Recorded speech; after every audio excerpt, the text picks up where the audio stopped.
এখানে আসবে। তো আজ এসেছি একটা বান্ধবীর বাড়িতে, আমাকে ইনভাইট করেছে।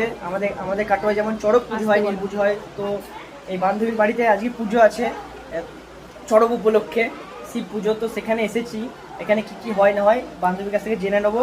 এখানে এসে আমি একটু অন্যরকম রিচুয়ালস দেখলাম, এরকম আমি সচরাচর দেখতে পাই না, এটা প্রথম দেখলাম। তো তোমাদেরও দেখাই, চলো ওকে আর ওর কাছ থেকে জেনে নেবে আর কি কি হয়। তো আজকে কি পুজো হয়েছে তোর বাড়িতে?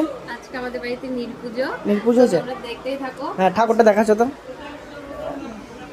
এই যে আমাদের বাড়িতে পুজোটা হয়েছে এটি ঠাকুরটা প্রতিষ্ঠা হয়েছে নাকি? হ্যাঁ, আজকে ঠাকুরটা প্রতিষ্ঠা হয়েছে। আর ওই দিকটা কি হচ্ছে? ওই দিকটা ওদিকটাও পুজো হচ্ছে।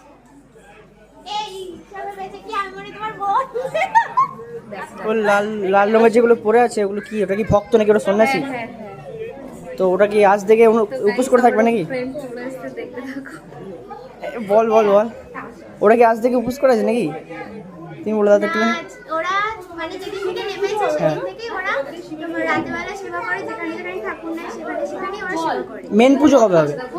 মেন পুজো এর তো পুজো হচ্ছে। আর যে চড়ক হবে, চড়ক হয়ে লাস্টের দিন নাকি ওটা? হ্যাঁ, চড়ক হবে লাস্টের দিন 14 তারিখে। 14 তারিখ। তো তোমাদের দেখানোর চেষ্টা করি ওই দিকটা। পুজো একবার হয়েছে, একটু আগে ঢাকঢোল বাজছিল। লাল রঙের দেখতে যারা সব ড্রেস পরে আছে ওরা সব সন্ন্যাসী। তো ওদেরকে নিয়ে এরকম 10টা বাড়িতে পুজো হবে, প্রতিটা বাড়িতে বাড়িতে হবে, যেটা আমি শুনলাম বান্ধবীর কাছ থেকে।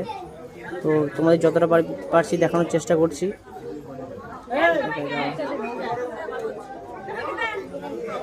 তো অনেকটা দূর বলে তাড়াতাড়ি চলে যাওয়ার বাড়ি। কে রে? তোমাদেরকে দেখালাম।